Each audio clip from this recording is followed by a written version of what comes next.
So there's two types of love that exist. Conditional love, which is love of attachment in the ego, and then unconditional love, which is love of the soul. It's a higher love, and it's the love that God has for us.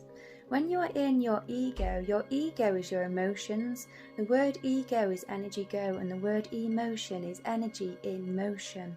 And so the two are the same. So literally your ego is your emotions. When you are in the realm of motion, it says in the Hermetic Principles that everything swings back and forth.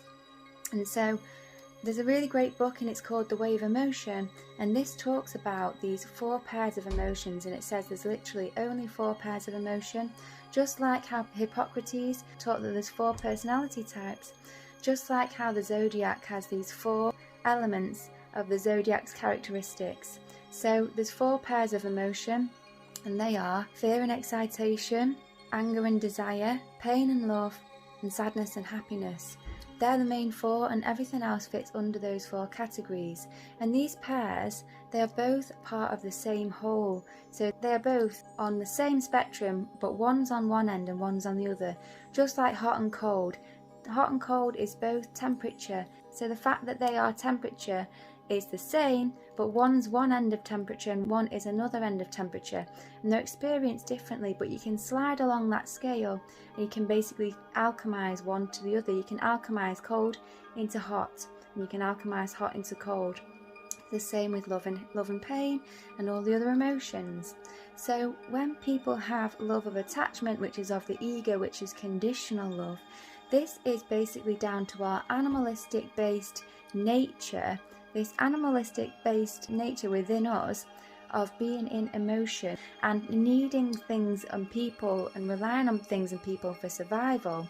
We want to fit into groups, we want to attract things to us that will help us thrive, and so what happens is our body naturally releases feel-good chemicals when we're around those people, places or things, and then we get addicted to that feeling that arises from being around those people, places or things, because they make us feel good and because we believe they assist us with our survival and our thriving. But here's why attachment and conditional love doesn't work long term, because just as much as you can have that love because they make you feel good, you can also have the pain and the hate when they don't fulfill your conditions of survival anymore. So say you're in a relationship and they're supporting you financially, then you might love them conditionally because they support you financially, and you feel good around them because you know that you feel safe. What happens is if they lose their job or they decide that they don't want to support you anymore, it can very much turn into you feeling pain, fear, like your life's going to change and you're scared of losing what you've got. And so what happens is it's a threat to your survival, and so that love pendulum swings right into the pain pendulum. And this is why people have love-hate relationships, because you love that person for making you feel good, but you also hate them for the fact that they can cause you pain and suffering, in the fact that they can disrupt your thriving and survival. So this is love of the ego, of your emotions, of your emotional attachments to what you feel will make you thrive and survive. The only way to ascend from conditional love of the ego up into love, unconditional love that God has for all, and unconditional love is love because you love yourself, really. It's love because you don't need anyone else, because you have got your own back. You trust God, you trust the universe. It's when you ascend into the higher mind and become enlightened, and you have this trust and alignment within yourself and the cosmos, you don't need anyone else, then you can love everyone from a place of you being so complete and whole within yourself that you love them and you love them and you love them and you don't need anything back, and you love them because you don't need anything back.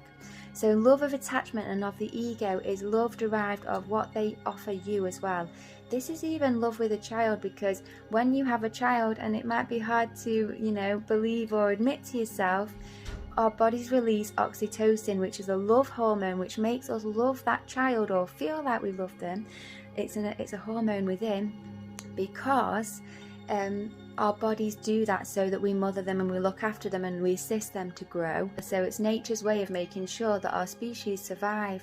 So a lot of people love their children conditionally based on the emotions and the chemicals that are released when that child is around because of the natural body's instincts to do that. And so what happens is, because you have all these positive chemicals released, it feels good. It's a feel good, like positive emotional experience, but it still is of the emotions, because if that child decided to leave you one day, or they decided, they killed someone or they did something unthinkable, would you still love them then? Or like maybe a good way of thinking it is, if that child decided to run away or wanted to leave you and go somewhere else, would you feel like you're losing a part of yourself?